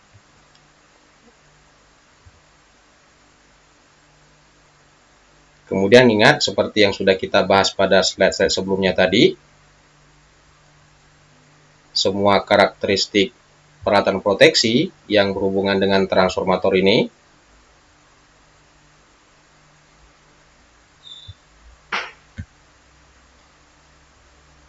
kurvanya harus berada di bawah karakteristik atau kurva yang bisa menyebabkan transformatornya mengalami kerusakan. Artinya sebelum kita melakukan pemilihan dan penyetelan alat proteksi, kita sudah harus mengetahui bagaimana karakteristik arus terhadap waktu yang bisa menyebabkan transformatornya mengalami kerusakan.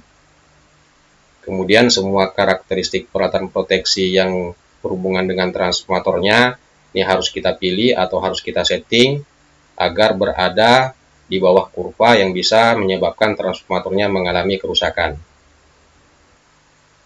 Nah, untuk transformator yang kapasitasnya tidak terlalu besar, tentunya arus yang mengalir pada sisi tegangan tingginya ini nilainya juga relatif kecil.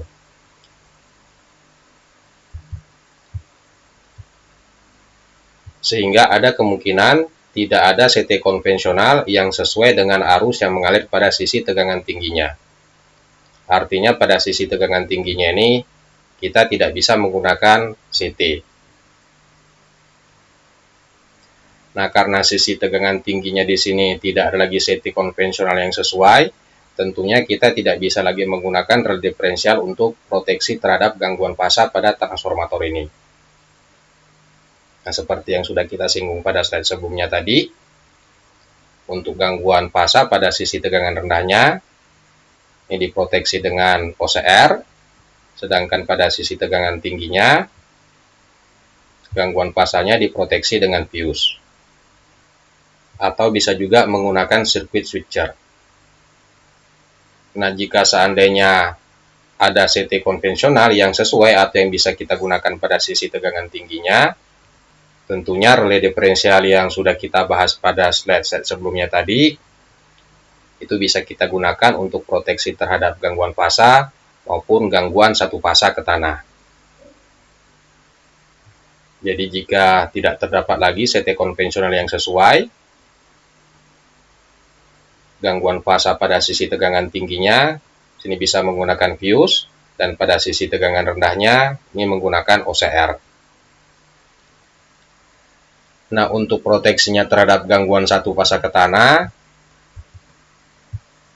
kita bisa menggunakan relay diferensial, tetapi koneksi CT-nya, kalau kita perhatikan di gambar ini CT-nya terkoneksi pada netral dari transformator. Ingat, transformatornya di sini, ini delta Y, di mana sisi Y-nya ditanahkan ke tanah. Jadi CT bagian ini terkoneksi pada bagian netral transformatornya, kemudian CT lainnya ini terkoneksi pada saluran sisi tegangan rendahnya. Ingat, ketika terjadi gangguan satu fasa ke tanah, arus gangguan tadi itu akan mengalir melalui netral transformatornya. Kemudian relay diferensial ini di backup oleh relay OCR 51G. Kalau kita perhatikan, relay 51G ini CT-nya ini juga terhubung atau terkoneksi dengan netral dari transformatornya. Ingat, relay 51G ini selain membackup relay diferensial, ini juga harus dikoordinasikan dengan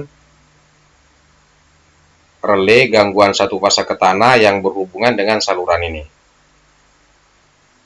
Artinya ketika terjadi gangguan satu fasa ke tanah pada sisi saluran, tentunya yang pertama kali harus trip atau yang pertama kali harus bekerja adalah relay OCR yang berkaitan dengan gangguan satu fasa ke tanah pada saluran. Nah, jika gagal, maka di backup oleh relay 51G yang ada pada bagian ini. Oke, jadi pada sisi tegangan rendahnya, gangguan satu fasa ke tanah diproteksi oleh relay diferensial 87GD, dan ini dikenal dengan istilah restricted earth fault. Artinya relay diferensialnya ini hanya bisa trip atau hanya bisa bekerja jika gangguannya terjadi dari titik ini sampai dengan titik ini, atau dengan kata lain, daerah proteksinya ini relatif sempit, sesuai dengan yang kita bahas pada slide sebelumnya tadi. Jadi 87GD ini daerah proteksinya hanya berada dari titik ini sampai dengan titik ini. Kemudian relay diferensial 87GD ini di backup oleh 51G. Kemudian 51G ini juga difungsikan untuk membackup proteksi saluran. Jadi harus dikoordinasikan dengan relay OCR untuk gangguan satu fase ke tanah pada bagian saluran. Selain itu 51G ini bisa juga kita gunakan untuk transfer trip. Hal ini akan kita bahas pada slide-slide berikutnya. Nah, jika seandainya sisi tegangan tinggi transformator ini diproteksi dengan fuse, tentunya karakteristik atau rating fuse yang digunakan ini ditentukan berdasarkan arus gangguan pada sisi tegangan tinggi dari transformatornya. Lalu bagaimana jika terjadi gangguan pada sisi tegangan rendah? Nah, arus gangguan pada sisi tegangan tinggi akibat gangguan pada sisi tegangan rendahnya ini tentunya jauh lebih kecil dibandingkan jika gangguannya terjadi pada sisi tegangan tinggi. Nah, hal ini akan mengakibatkan fuse ini tidak akan melebur jika gangguannya terjadi pada sisi tegangan rendah. Oke, jadi kalau kita ulangi, jika terjadi gangguan pada sisi tegangan rendah, maka arus yang mengalir pada sisi tegangan tingginya nilainya relatif kecil, sehingga kemungkinan besar fuse-nya ini tidak akan melebur. Nah, bagaimana metode untuk mengantisipasi hal ini? Ini akan kita bahas pada slide-slide berikutnya. Oke, di bagian ini diperlihatkan bagaimana pengawatan dari relay 87GD. Ini merupakan transformator yang diproteksi. Kemudian ini circuit breaker. Dan di sini terlihat bahwa untuk relay diferensialnya ini pada sisi saluran atau pada sisi tegangan rendah dari transformatornya, di sini dibutuhkan 3 buah CT. Polaritas pemasangan CT-nya ditunjukkan pada bagian ini. Kemudian bagian sekunder dari setiap CT-nya di sini saling dihubungkan. Selanjutnya dikoneksikan terhadap relay diferensial.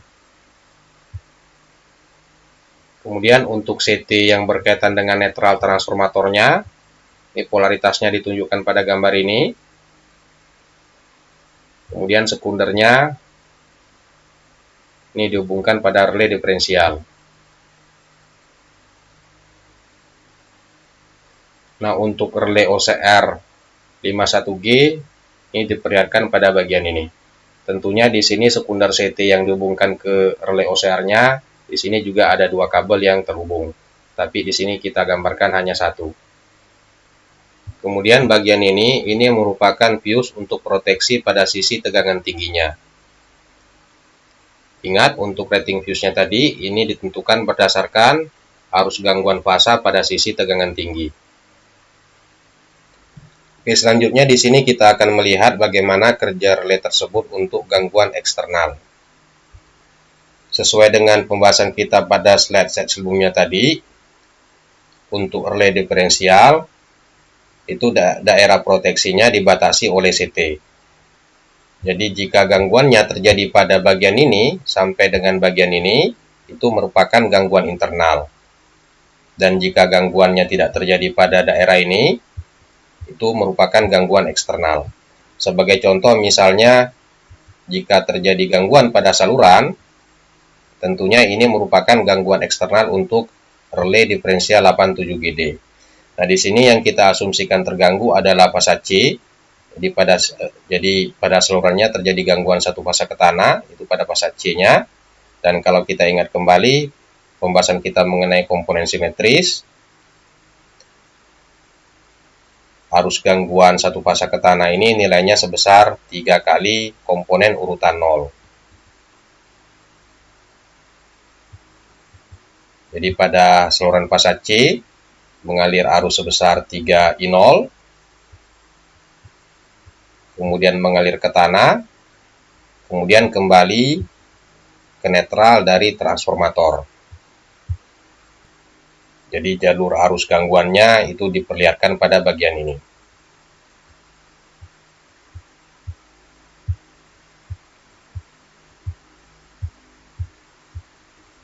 Nah, dari aliran arus gangguan tersebut, maka CT yang berkaitan dengan fasa C di sisi sekundernya akan mengalir arus sebesar 3 I aksen 0. dan arahnya sesuai dengan yang ditunjukkan pada bagian ini. Kalau kita perhatikan, di sini mengalir arus 3I0, arahnya ke bawah. Nah, sesuai dengan polaritas CT-nya, tentunya di bagian sekundernya arahnya seperti yang diperlihatkan pada bagian ini. Sedangkan untuk CT yang berkaitan dengan fasa A dan fasa B, di sini kita asumsikan arusnya sama dengan 0.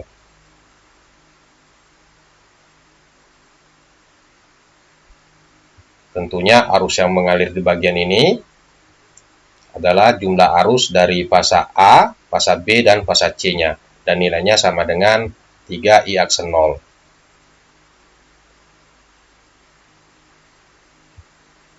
Jadi arus yang mengalir ke relay diferensial dari bagian fasanya itu sebesar 3I aksen 0 dengan arah seperti yang ditunjukkan pada bagian ini. Kemudian dari bagian sisi netral transformatornya, kalau kita perhatikan arah arusnya seperti ini. Nah, sesuai dengan polaritas CT-nya, maka arus yang menuju ke relay itu diperlihatkan pada bagian ini.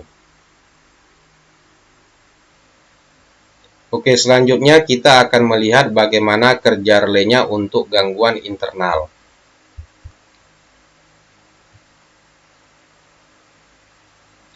Sebagai contoh, misalnya pada bagian ini terjadi gangguan hubung singkat satu fasa ke tanah, dan yang kita asumsikan terganggu adalah fasa A-nya. Jadi fasa A pada bagian ini kita asumsikan terhubung atau terkoneksi dengan rangka atau bodi dari transformatornya.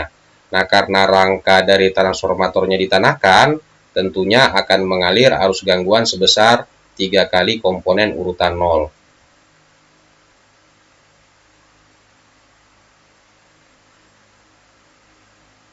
Kemudian jika saluran pada sisi tegangan rendahnya ini juga terkoneksi dengan bagian sistem lain yang merupakan sumber, tentunya saluran fasa A-nya ini juga akan mengalir arus gangguan menuju ke titik gangguan. Jadi arus gangguan sebesar 3I0 ini berasal dari bagian ini, atau bagian fasa A dari tegangan rendah transformatornya juga berasal dari saluran.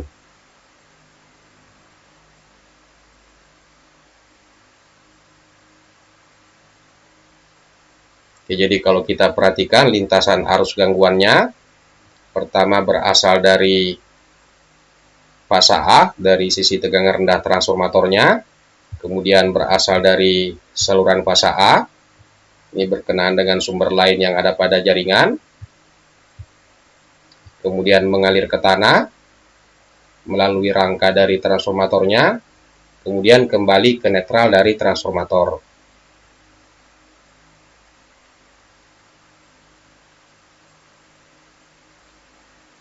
Nah, jika kita perhatikan untuk CT yang ada pada saluran, kalau kita perhatikan untuk saluran fasa A-nya, ini polaritas CT-nya, arus masuk, tentunya berdasarkan polaritasnya ini, maka arus sekunder CT-nya itu ditunjukkan pada bagian ini.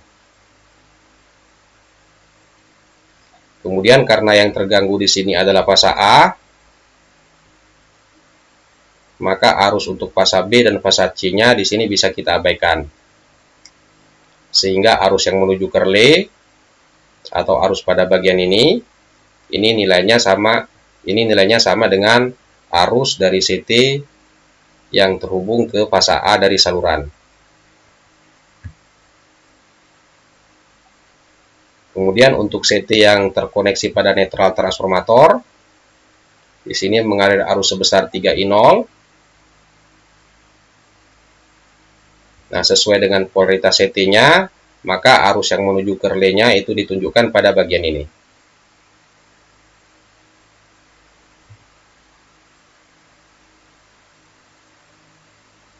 Nah, dari kedua arus ini,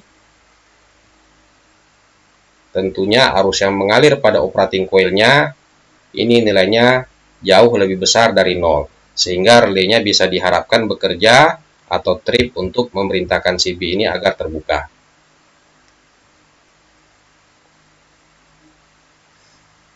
Kemudian jika ternyata saluran sisi tegangan rendahnya ini tidak terhubung dengan sumber lain, tentunya arus di bagian ini nilainya sama dengan 0. Tetapi karena arus dari sekunder CT pada bagian netral ini nilainya cukup besar, maka arus yang mengalir pada operating coilnya ini nilainya juga masih relatif besar, sehingga relenya ini tentunya masih bisa bekerja atau masih bisa trip untuk memerintahkan CB ini untuk terbuka. Oke, jadi walaupun salurannya ini tidak terhubung dengan sumber lain, arus pada operating coilnya ini juga masih relatif cukup besar, sehingga relenya masih bisa bekerja untuk memerintahkan CB ini agar terbuka. Kemudian jika relay diferensialnya ini gagal bekerja, maka relay ini akan di backup oleh relay 51G.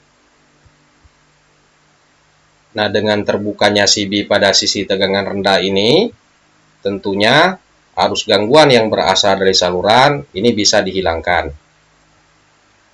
Lalu bagaimana dengan arus gangguan yang berasal dari fasa A sisi tegangan rendah transformatornya? Tentunya arus gangguan ini masih berlangsung.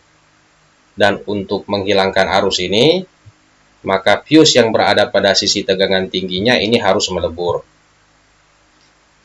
Nah, sesuai dengan pembahasan kita pada slide sebelumnya tadi, untuk gangguan pada sisi tegangan rendah, maka arus gangguan yang mengalir dari sisi tegangan tinggi ini nilainya relatif kecil, sehingga kemungkinan besar fuse pada sisi tegangan tingginya ini tidak akan melebur.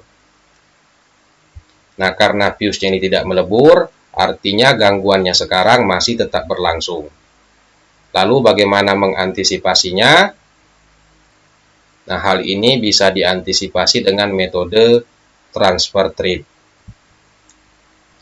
Oke, kita lanjutkan pembahasan kita dengan transfer trip. Jadi transfer trip ini maksudnya adalah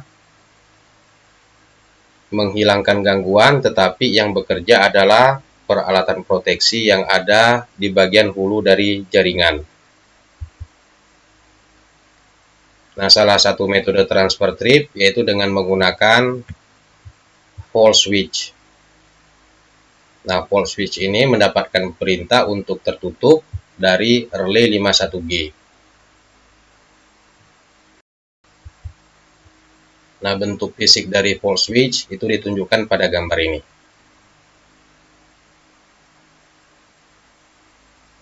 Oke, supaya lebih jelas untuk kasus kita tadi, jika seandainya terjadi gangguan pada sisi tegangan rendah transformator, sesuai dengan pembahasan kita pada slide sebelumnya tadi, maka relay diferensial ini akan memerintahkan CB pada bagian ini untuk terbuka. Nah, karena di sini gangguannya terjadi pada sisi tegangan rendah, maka arus gangguan pada sisi tegangan tinggi ini nilainya relatif kecil, sehingga fuse ini tidak bisa melebur. Artinya, jika fuse-nya ini tidak melebur, maka gangguan ini masih tetap berlangsung.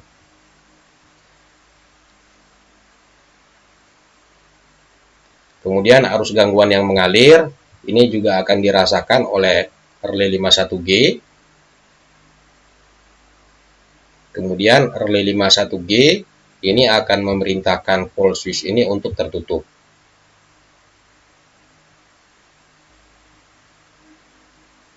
Nah, fault switch ini fungsinya adalah membuat hubung singkat pada sisi tegangan tinggi dari transformator. Nah, dengan tertutupnya fault switch ini, maka pada sisi tegangan tinggi dari transformator atau pada bagian saluran ini, di sini akan terjadi gangguan dan arus gangguannya relatif cukup besar, sehingga alat proteksi yang ada di bagian hulu atau alat proteksi yang ada pada bagian ini diharapkan bisa bekerja untuk memutuskan gangguan. Nah, dengan terbukanya CB pada bagian hulu ini, maka secara keseluruhan gangguan pada jaringannya ini telah dihilangkan. Oke, jadi fungsi dari pole switch ini sebenarnya adalah membuat gangguan secara disengaja pada sisi tegangan tingginya.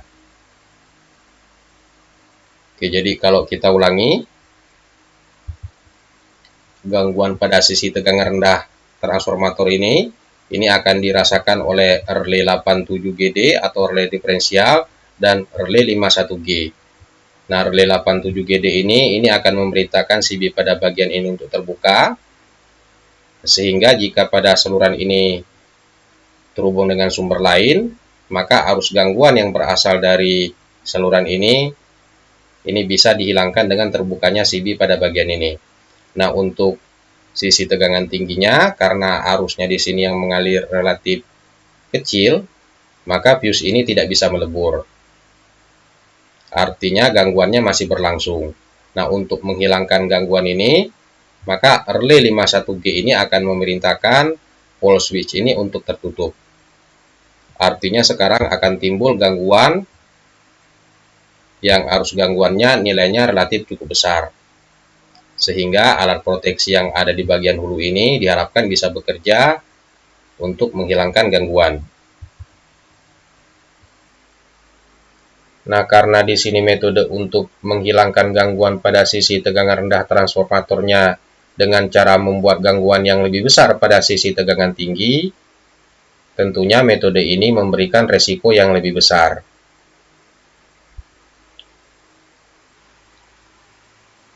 Nah, metode lain yang bisa digunakan itu ditunjukkan pada gambar ini. Jika kita perhatikan, sisi tegangan tinggi transformatornya ini sekarang diproteksi dengan sirkuit switcher.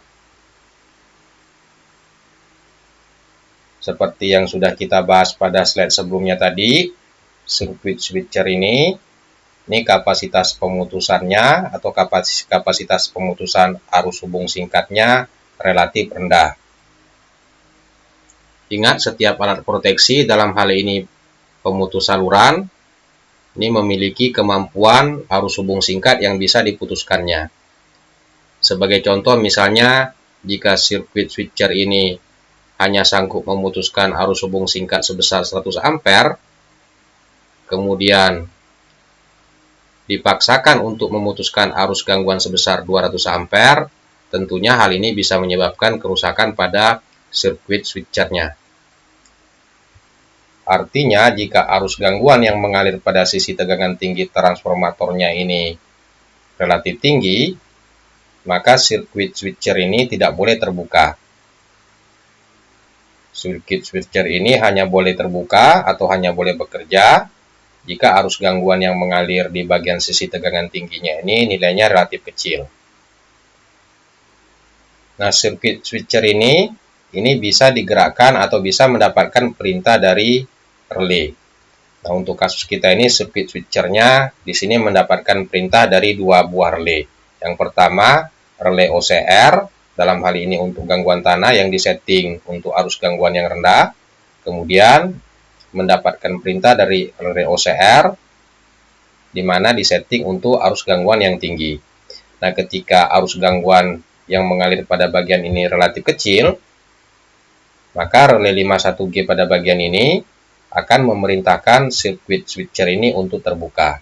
Tetapi jika arus gangguan yang mengalir relatif cukup besar, maka relay OCR yang disetting high ini akan memberikan perintah block agar sirkuit switcher ini tidak terbuka.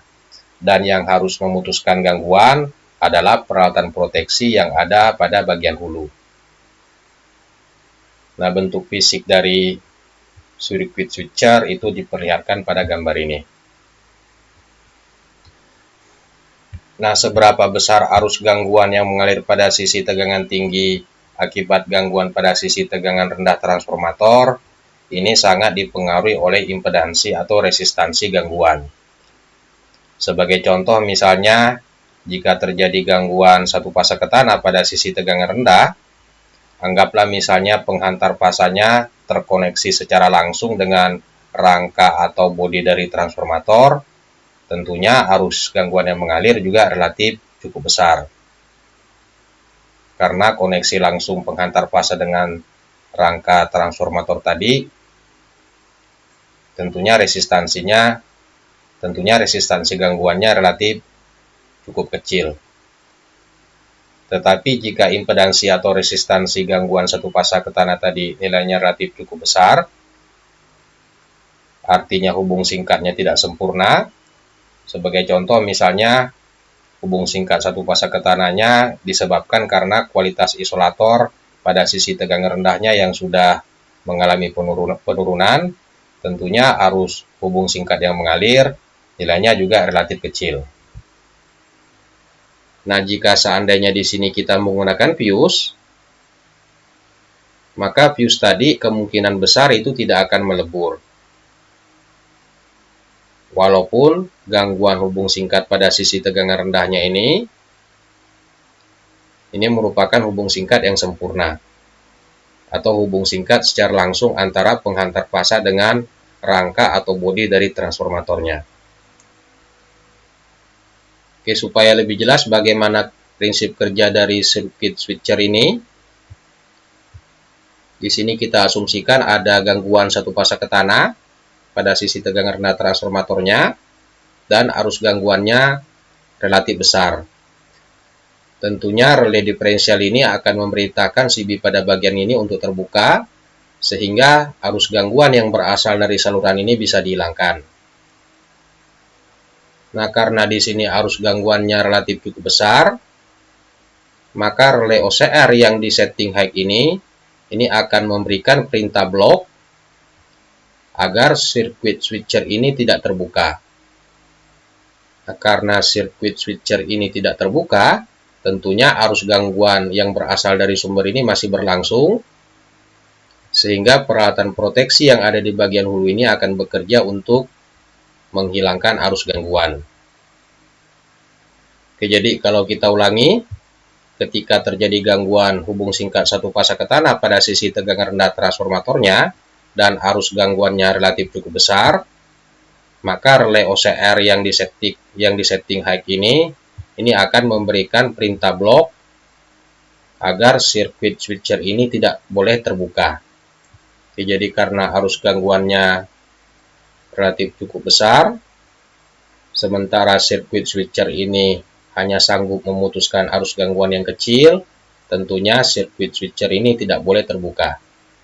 Tetapi jika arus gangguan hubung singkat satu fasa ke tanah pada sisi tegangan rendahnya ini nilainya relatif cukup kecil, maka relay OCR yang disetting low ini akan memberikan perintah trip agar sirkuit switcher ini terbuka untuk memutuskan arus gangguan yang berasal dari sisi sumber yang ada pada bagian ini.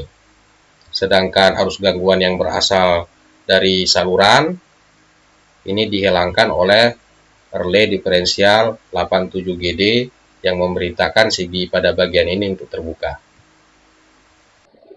Oke, kita lanjutkan pembahasan kita.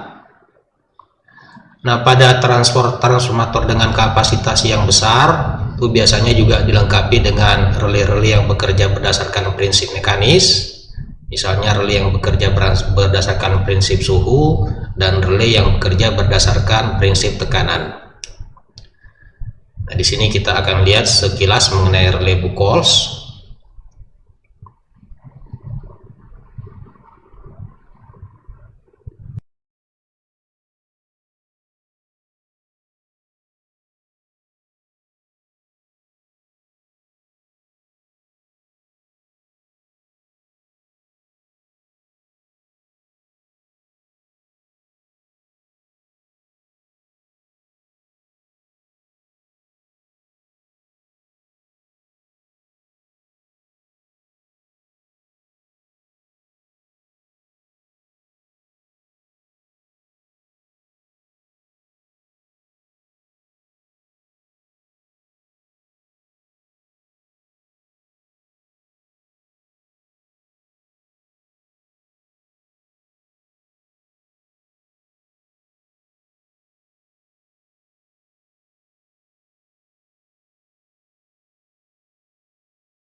Oke, kemudian di bagian ini diperlihatkan proteksi pada transformator.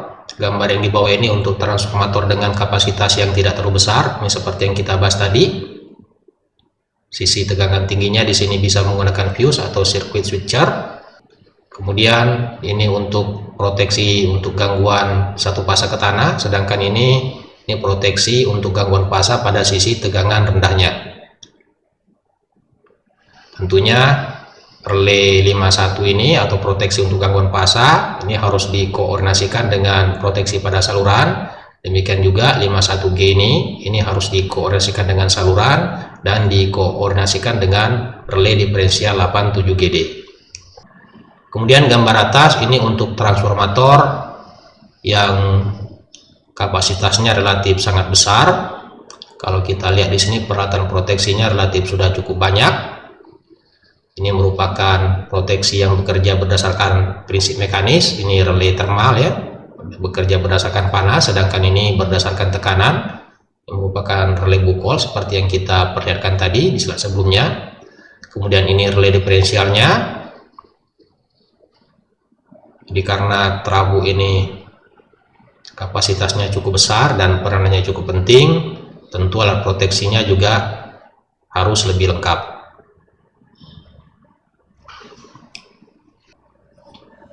Oke, demikian pembahasan kita tadi mengenai differential relay dan proteksi transformator. Jika kita review sekilas hal-hal yang kita bahas tadi, yang pertama mengenai differential relay. Nah, differential relay ini bekerja berdasarkan arus yang masuk dan arus yang keluar dari peralatan.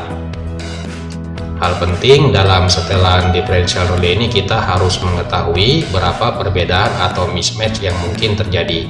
Selain itu, pada differential relay kita juga harus memperhatikan polaritas pemasangan CT.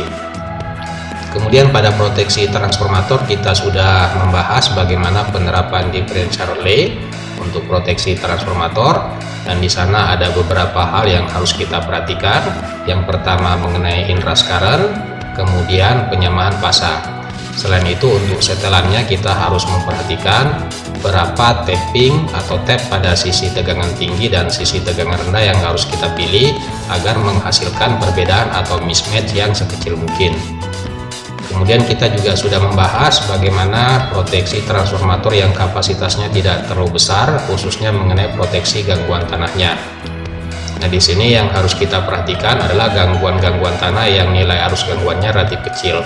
Nah, tentunya gangguan ini tetap harus kita antisipasi, harus kita lokalisir, dan di sini kita sudah membahas beberapa cara untuk melokalisir gangguan tanah yang nilainya relatif kecil tersebut. Oke, demikian pembahasan kita. Sampai bertemu kembali di pembahasan berikutnya dan semoga bermanfaat.